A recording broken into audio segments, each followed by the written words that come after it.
पूर्व विधानसभा अध्यक्ष पंडित तुलसीराम दुनिया को अलविदा कह गए। बीती रात 11 बजे उन्होंने कांगड़ा के एक निजी अस्पताल में अंतिम सांस ली। तुलसीराम पिछले लंबे समय से बीमार चल रहे थे। 76 वर्ष की उम्र में उनका निधन हुआ है। भरमौर में आज उनका अंतिम संस्कार किया गया। वहीं उनके निधन पर मुख्यमंत्री जयराम ठाकुर, पूर्व मंत्री जीएस बाली सहित कई नेताओं ने शोक जताया।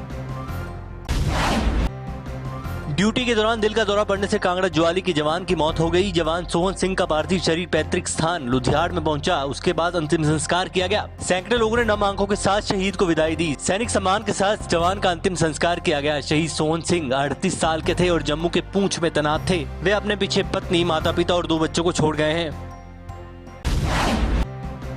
देहरा मंच पर वित्त राज्य मंत्री ने सरकार को खरी खरी सुनाई। अनुराग ठाकुर ने साफ कहा कि 2017 से 2020 तक केंद्रीय विश्वविद्यालय को लेकर कोई काम नहीं हुआ। अगर विपक्षी दल अड़चने अड़ाते तो बात बनती, लेकिन अपनी ही सरकार सही से काम नहीं कर रही। अधिकारियों को काम की आदत डालनी चाहिए और आदेशों पर काम करवाना चाहिए। केंद्रीय विश्वविद्यालय उनका प्रोजेक्ट है और वे आखिर तक इसके लिए लड़ते रहेंगे।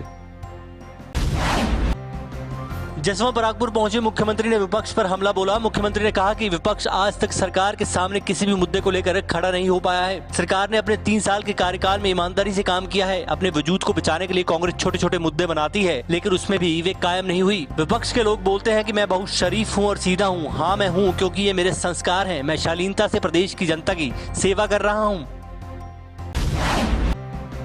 बिजली विभाग सीमेंट के पुराने खंभों को बदलकर उनकी जगह लोहे के नए खंभे लगाने जा रही है। विभाग 1 साल के भीतर सभी खंभों को बदल देगा। ऊर्जा मंत्री सुखराम चौधरी ने कहा कि प्रदेश में बर्फबारी के कारण हर साल लोगों को बिजली गुल होने से दिक्कतों का सामना करना पड़ता है। बर्फबारी के कारण बिजली लाइन अवरुद्ध हो जाती है और खंभे गिर जाते हैं। ऐसे में विभाग अब पुराने खंभों को बदलकर लोहे के खंभे लगाने जा रहा है। प्रदेश में हींग और केसर की खेती को बढ़ावा देने के लिए कृषि से संपन्नता योजना शुरू की गई। कृषि विभाग ने योजना के सफल कार्यान्वयन के लिए विस्तृत कार्य योजना तैयार कर ली है। कृषि मंत्री वीरेंद्र कंवर ने कहा कि सरकार इस योजना के तहत 10 करोड़ खर्च करने वाली है। प्रदेश में हींग और केसर की खेती के लिए मंडी, चंबा, लाहौल स्पीति और किन्नौर जिलों को चुना गया है। लाहौल स्पीति के कोरिंग गाँव में हींग का पहला पौधा रोपित किया गया। धर्मशाला नगर निगम कार्यालय के सभी अधिकारियों के कोरोना टेस्ट किया गया है। इनमें नगर निगम के डिप्टी कमिश्नर समेत 15 कर्मचारी कोरोना संक्रमित पाए गए। नगर निगम कमिश्नर की कोरोना रिपोर्ट नेगेटिव आई है। मेयर देवेंद्र जग्गी ने बताया कि कोरोना के मामले आने पर 3 दिन के लिए निगम कार्यालय बंद रहेगा।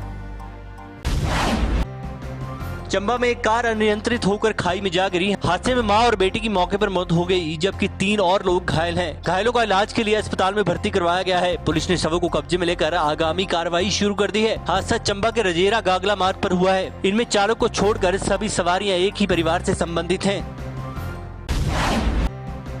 सुंदरनगर में मंगलवार सुबह चौकीदार की आग से झुलसने से मौत हो गई। मृतक की पहचान प्रेम सिंह परमार निवासी सुंदरनगर के रूप में हुई है। बताया जा रहा है कि बीबीएमबी वर्कशॉप में चौकीदार ड्यूटी पर था। इस दौरान आग लग गई। जब तक उसे सुरक्षित निकाला जाता तब तक चौकीदार पूरी तरह झुलस गया था। घटना को लेकर पुलिस विभाग की फोरेंसिक टीम ने भी मौके पर साक्ष्य जुटा लिए हैं। अभी तक आग लगने के कारणों का पता नहीं लग पाया है।